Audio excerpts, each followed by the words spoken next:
सभी दर्शकों को नमस्कार। कृषि दर्शन के प्रातःकालीन अंक में आप सभी का स्वागत है। आप सभी खूब मेहनत करते हैं और चाहते हैं कि अधिक से अधिक उत्पादन मिले। इसके लिए ज़रूरी है कि आपको कृषि क्षेत्र की पूरी जानकारी हो। कृषि जगत से जुड़ी जानकारियों के लिए आइए कार्यक्रम की शुरुआत में देखते हैं खबरें खेती की। नीम लेपित यूरिया के उत्पादन और उपयोग पर बल, सर्दियों में नर्सरी के पौधों की देखभाल और ग्रामीण विकास व कृषि पर अनुसंधान के लिए नाबार्ड और IIM में करार। नमस्कार, खबरें खेती की में आपका स्वागत है। मैं हूं पूर्णिमा भटनागर। अब खबरें विस्तार से। केंद्रीय कृषि मंत्री राधा मोहन सिंह ने अधिक उपयोगी और प्रभावी नीम लेपित यूरिया के उपयोग पर बल दिया है। कृषि उत्पादन लागत में कमी करने के लिए किसानों से नीम लेपित यूरिया का अधिक से अधिक उपयोग करने का आग्रह किया है। बंगलुरु के हैबल में क्रिप्को द्वारा आयोजित एक समारोह में नीम लेपित यूरिया को लॉन्च करते हुए कृषि मंत्री ने ये बात कही। राधा मोहन सिंह ने कहा कि नीम लेपित यूरिया जल, मिट्टी तथा वायु प्रदूषण कम करने में सहायक है।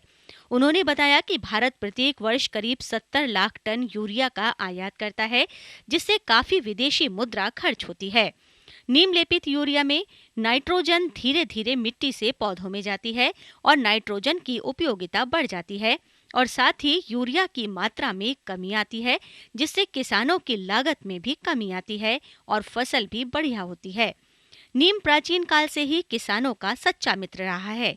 क्रिप्को ने हाल ही में नीम लेपित यूरिया विकसित किया है, जिसके उपयोग से नाइट्रोजन की उपयोग क्षमता 10 से 15% बढ़ाई जा सकती है। कृषि मंत्री ने किसानों से अधिक नीम लेपित यूरिया का उपयोग कर कृषि लागत में कमी करने के साथ बढ़िया पैदावार लेने पर बल दिया है। किसान भाइयों और बहनों, इस कड़कती ठंड में किस तरह करें अपने नर्सरी के पौधों की देखभाल? आइए जानते हैं दिल्ली नगर निगम के बागवानी विभाग के उपनिदेशक डॉक्टर आलोक सिंह से।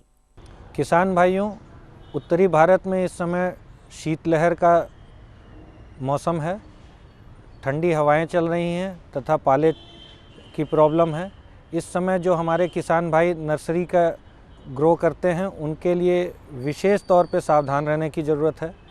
वो सभी किसान भाई जो नर्सरी का उद्योग करते हैं, उनसे अनुरोध है कि इस समय में कृपया अपने नर्सरी के स्थान पे साउथ ईस्ट, ईस्ट और साउथ ईस्ट के डायरेक्शन में जहाँ से सूर्य की किरणें आती हैं, वहाँ पे पेड़ों की छटाई करके कोशिश करें कि पेड़ों की वजह से रुकने वाली जो सूर्य की रोशनी है वो रुके नहीं और आपके नर्सरी के पौधों पे वो रोशनी सीधे आए, जिसमें उसमें गर्माहट आए और पाले का असर कम हो।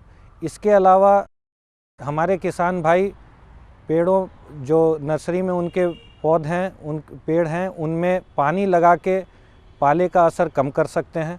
इसके अतिरिक्त ज़्यादा पाले की समस्या है तो बांस की खरपच्चियाँ बना के उस पर पॉलीथीन ओढ़ा सकते हैं ताकि पाले का असर कम हो, या शेड नेट लगा सकते हैं ताकि पाले का असर कम हो।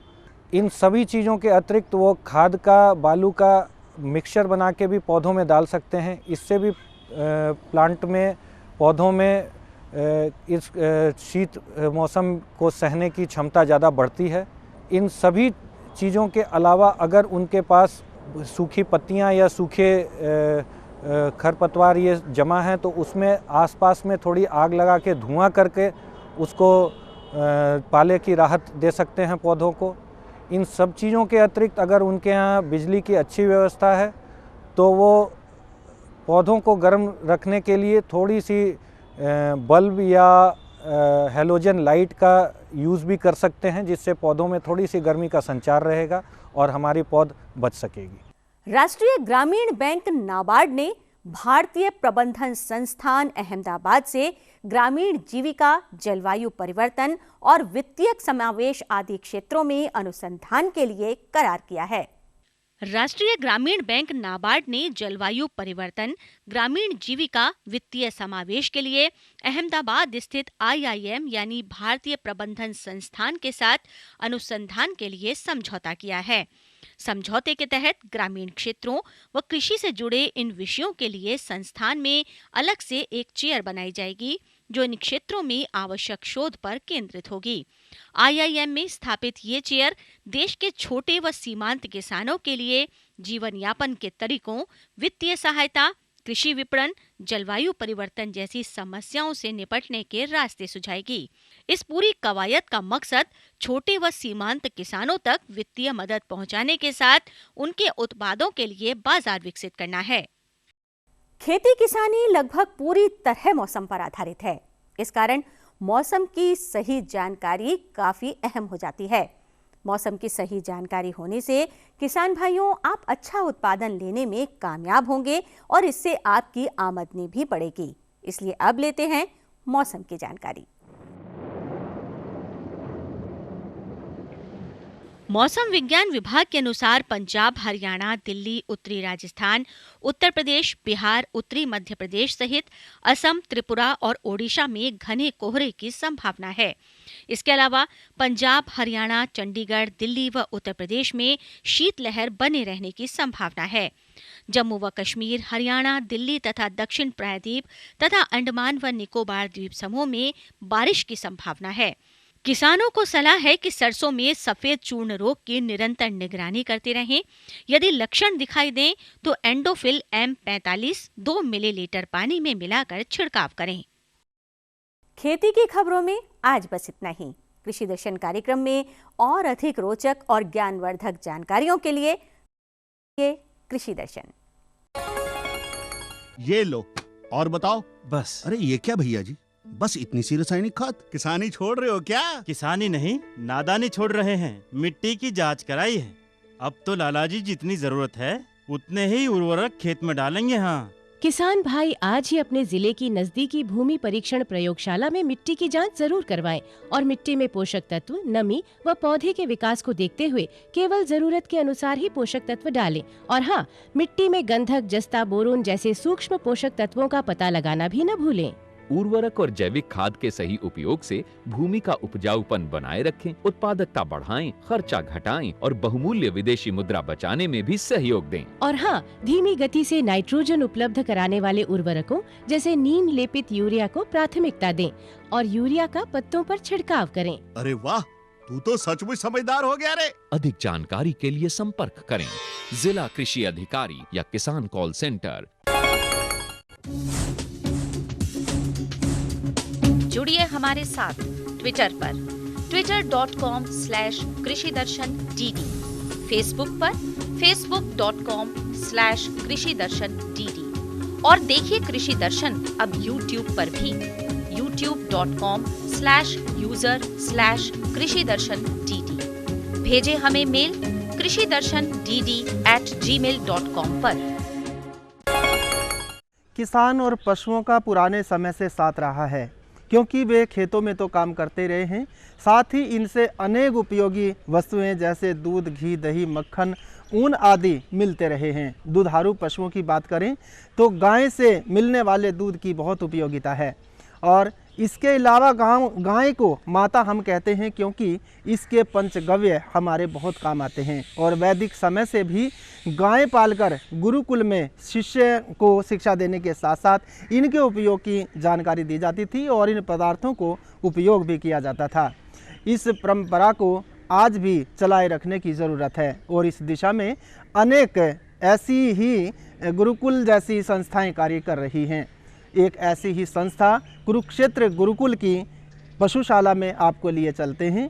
इस गौशाला में किस प्रकार से गौवीय पदार्थों का उपयोग किया जा रहा है और अधिक से अधिक उपयोग में उसे लिया जा रहा है, इसकी जानकारी दे रहे हैं यहाँ के प्राचार्य देवव्रत जी।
गुरुकुल कुरुक्षेत्र जो 13 अप्रैल 1912 को स्थापित किया गया था, इस गुरुकुल में भारतवर्ष के 17 प्रांतों के 1300 छात्र पढ़ते हैं।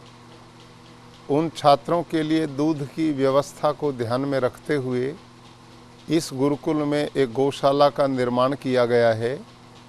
इस गौशाला में 4-5 तरह की गाय की नस्लें हैं, जैसे गिर, थारपारकर, साहिवाल, राठी और कुछ हमारी हॉस्टन फ्रीजियन नस्ल की गायें हैं।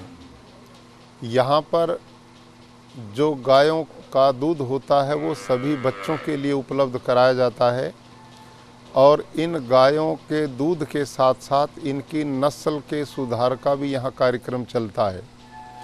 इस समय जो भारत नस्ल की गायें हैं उनमें 15 किलोग्राम से नीचे की कोई गाय यहाँ नहीं है और हमारी विदेशी नस्ल की गाय ज़्यादा दूध देती हैं, लेकिन भारतीय नस्ल की गाय भी हमारी 20-21 किलो तक दूध देने वाली इस समय गायें हैं और इन गायों का नस्ल सुधार करके और उन्नत बनाने का कार्यक्रम यहाँ पर चलता है। गुरुकुल गायों की नस्ल सुधारने में भी अभूतपूर्व योगदान दे रहा है। गुरुकुल में उत्तम नस्ल के सांड हैं, जिनसे ज्यादा दूध देने वाली गायों की नस्लें तैयार की जा रही हैं। गुरुकुल की अपनी वातानुकूलित श्री गोपाल कृष्ण गौशाला है, जिसमें अलग अलग नस्ल की करीब 250 गायें हैं। ये गायें 20 से 42 लीटर तक दूध देती हैं। प्रतिदिन औसतन 600 लीटर दूध का उत्पादन होता है। छात्रों के लिए दूध की व्यवस्था इसी गौशाला से की जाती है। गुरुकुल के हर छात्र को गाय का शुद्ध दूध दिया जाता है। ये सिलसिला पूरे साल चलता है। दूध के साथ साथ इनके गोबर से यहाँ पर 3 गोबर गैस प्लांट लगाए गए हैं। एक गोबर गैस प्लांट से हम बिजली उत्पादन का काम करते हैं। बाकी 2 गोबर गैस से जो गैस उपलब्ध होती है वो छात्रों के भोजन पकाने के उपयोग में लाया जाता है। जो स्लैरी बचती है उसमें हम केचुआ पालन करते हैं और 125 एकड़ की हमारी जो खेती है वह इसी गोबर गोमूत्र से हम उसमें उत्पादन लेते हैं। यहाँ पर देशी नस्ल की गायों का जो गोमूत्र है उसका संग्रहण करते हैं और उसको स्टेरिलाइज करके औषधि निर्माण के कार्य में भी लाया जाता है। ऑर्गेनिक खेती को बढ़ावा देने के लिए गुरुकुल में जैविक खाद निर्माण एवं अनुसंधान केंद्र की स्थापना की गई है। यहाँ समय समय पर किसानों को जैविक खेती के बारे में प्रशिक्षण दिया जाता है। गुरुकुल के अपने खेत हैं जिनमें ऑर्गेनिक खेती की जाती है। खेती में रासायनिक खाद की जगह केचुआ खाद डाली जाती है और रासायनिक कीटनाशकों की जगह गोमूत्र से तैयार कीटनाशक डाले जाते हैं। इस गुरुकुल में योग एवं प्राकृतिक चिकित्सालय एवं आयुर्वेद संस्थान है, जिसमें देश विदेश के हजारों लोग स्वास्थ्य लाभ के लिए आते हैं। उन लोगों को जहां प्राकृतिक चिकित्सा दी जाती है उसके साथ साथ भारतीय नस्ल की देसी गाय के गोमूत्र का भी प्रयोग किया जाता है और औषधि निर्माण करके उनको उपलब्ध कराई जाती हैं, जिसके बहुत अच्छे परिणाम हमारे सामने आते हैं। इसी के साथ इस गौशाला में जितना भी गोमूत्र और धोने का पानी होता है उसके हमने 3 बड़े बड़े गड्ढे बना रखे हैं पक्के, 1 एकड़ में 6 फीट गहरे। उस सारे गोमूत्र को हम इकट्ठा करते हैं और फिर मड पंप के द्वारा उसको लेकर इधर धरती का शुद्ध पानी दोनों का मिश्रण करके अंडरग्राउंड पाइपलाइनों से खेतों में देते हैं। उससे हमारी सारी खेती ऑर्गेनिक तैयार होती है। वही सब तरह का खान पान और ये ऑर्गेनिक दूध इन सब बच्चों को उपलब्ध कराया जाता है। गुरुकुल कुरुक्षेत्र में छात्रों के खाने पीने का विशेष ध्यान रखा जाता है। छात्रों को भारत सरकार द्वारा स्वीकृत निश्चित वैज्ञानिक खुराक, शुद्ध, सात्विक और पौष्टिक भोजन दिया जाता है। हमारी जो गाय हैं इनके चारे में भी हम यूरिया, DAP आदि का कभी प्रयोग नहीं करते और इस गौशाला का परिणाम है कि जो हमारी खेती है उसकी उर्वरा शक्ति बढ़ गई और उसमें बीमारी आती नहीं।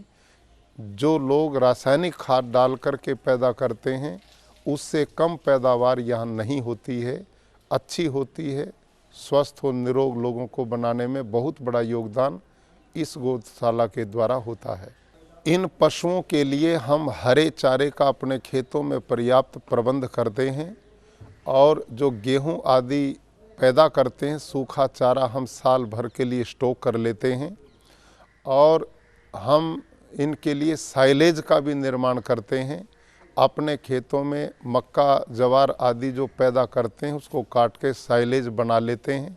जब हरा चारा नहीं होता उस समय उसका प्रयोग करते हैं और हम प्रयास करते हैं कि बाहर से कोई दाना ना तैयार करें। हमने अपना दाना बनाने का प्लांट लगाया हुआ है जिसमें हम गेहूं, मक्का, बाजरा, लोबिया और गेहूं का छिलका, सरसों की खली, बिनोला की खली, आजकल तिल की खली और सोयाबीन की खली, इन सब का एक निश्चित अनुपात में मिश्रण करके बनाते हैं और उसको ही अपने पशुओं को हम उपलब्ध कराते हैं।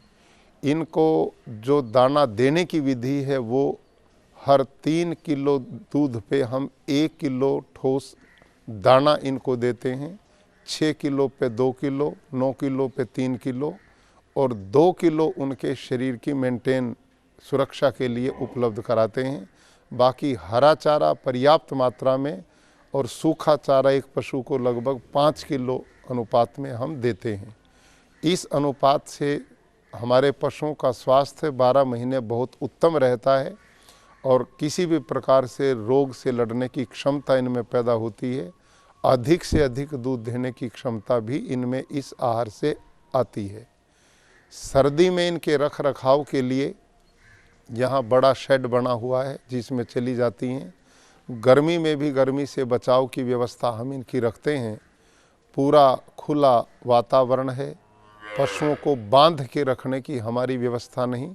लगभग दूध निकालने के समय को छोड़ के शेष समय गाय खुली अपने अपने बाड़ों में रहती हैं। वहीं शुद्ध पानी की व्यवस्था की हुई है, जिसको जब मर्जी है पानी लेती हैं, जब मर्जी है चारा लेती हैं। इस व्यवस्था में ये रहती हैं। नियमित वैदिक दिनचर्या, शुद्ध सात्विक भोजन और मनोरम वातावरण शायद यही कारण है कि गुरुकुल के ब्रह्मचारी न केवल पढ़ाई में ही आगे हैं बल्कि दूसरी प्रतियोगिताओं में भी इनका कोई मुकाबला नहीं है। दूध का जो हमारा उत्पादन है, यहाँ 1300 छात्र रहते हैं, 200 अन्य कर्मचारी रहते हैं, लगभग 1500 लोग हमारे यहाँ रहते हैं। हमारा सारा दूध उनके पीने के लिए चला जाता है। छात्रों को हम दही दूध के रूप में उनको उपलब्ध कराते हैं। बाकी क्योंकि हमारा दूध इतना शुद्ध होता है, बाहर भी हम चाहें तो बहुत ज़बरदस्त मार्केट इस दूध की रहती है। लोग लालायित रहते हैं कि यहाँ का दूध किसी प्रकार से हमें मिल जाए। हम धीरे धीरे इस गौशाला को और बढ़ाना चाह रहे हैं ताकि बाहर के लोगों को भी इसके दूध से लाभान्वित किया जा सके। स्वास्थ्य संबंधी हमारे पशुओं को क्योंकि ऑर्गेनिक चारा मिलता है, बढ़िया वातावरण मिलता है, शुद्ध जल मिलता है, तो स्वस्थ रहते हैं। बीमारियां यहाँ न के बराबर पशुओं में आती हैं। लगभग पशु निरोग और स्वस्थ रहते हैं। उसके बावजूद भी हमने एक डॉक्टर की व्यवस्था की हुई है जो समय समय पर इनको देखते हैं और इनका टीकाकरण करना और दूसरी आवश्यकता अनुसार भावी रोग ना हो उनके बचाव के लिए समय समय पर इनका टीकाकरण भी हम कराते हैं। सदियों पुरानी गुरुकुलीय परंपरा का पुनः उद्धार करने का ध्येय जिन वेदोद्कारक महर्षि स्वामी दयानंद ने कालजयी अमर ग्रंथ सत्यार्थ प्रकाश में लिखा था और जिस उद्देश्य को लेकर अमर हुतात्मा स्वामी श्रद्धानंद ने गुरुकुल कुरुक्षेत्र का जो पौधा लगाया था, आज वह पौधा गीता के इस प्रसिद्ध वचन योगः कर्मसु कौशलम को आत्मसात करने वाले कर्मनिष्ठ समाज सेवी छात्रों के पितृतुल्य संरक्षण में तत्पर गुरुकुल के प्राचार्य आचार्य डॉक्टर देवव्रत के अथक प्रयासों से एक ऐसे बट वृक्ष का आकार ले चुका है जो अपनी ठंडी छांव से समाज को शीतलता दे रहा है और अपने फलों से मिठास। यहाँ से निकले हुए ब्रह्मचारी देश और समाज को नई दिशा दे रहे हैं। यही तो इसका असली उद्देश्य है। खुशबू की फुहार में, स्वाद की बहार में, तरक्की की तानों में, खिलती मुस्कानों में, हरे भरे पौधों में, बड़े बड़े सौदों में, मधुर भिनभिनाहट में, खुशियों की आहट में। NHM बागवानी मिशन, हमारी चाहत, आपकी मुस्कुराहट।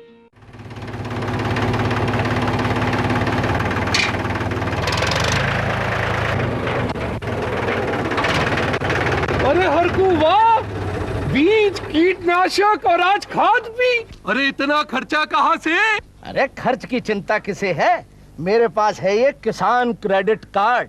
कार्ड? अरे बैंकों द्वारा जारी इस कार्ड से किसान उसकी सीमा तक की रकम कभी भी बैंक से निकलवा सकता है और खेती बाड़ी की सामग्री कभी भी खरीद सकता है।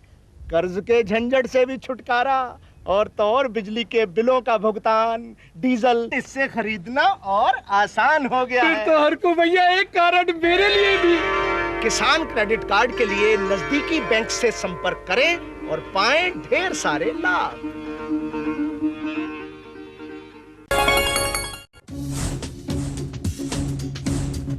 जुड़िए हमारे साथ ट्विटर पर twitter.com/कृषिदर्शन-dd, फेसबुक पर facebook.com/कृषिदर्शन-dd और देखिए कृषि दर्शन अब YouTube पर भी youtube.com/user/कृषिदर्शन-dd।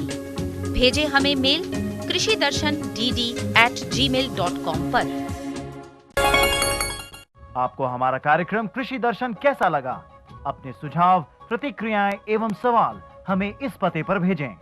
कृषि दर्शन, कमरा नंबर 10, CPC दूरदर्शन, खेलगांव, नई दिल्ली 110049। ये था हमारा आज का कार्यक्रम। आपको कैसा लगा? अपनी प्रतिक्रियाओं से हमें ज़रूर अवगत कराइएगा। कल के कार्यक्रम में खबरें खेती की, मंडी भाव और मौसम की जानकारी तो दी ही जाएगी, साथ में आपके लिए खास जानकारी रहेगी सूक्ष्म क्षेत्रों में बागवानी के लिए सरकार की नीतियां और कार्यक्रम। अब कार्यक्रम का समय समाप्त होने जा रहा है। हम आपसे आज्ञा चाहते हैं। नमस्कार।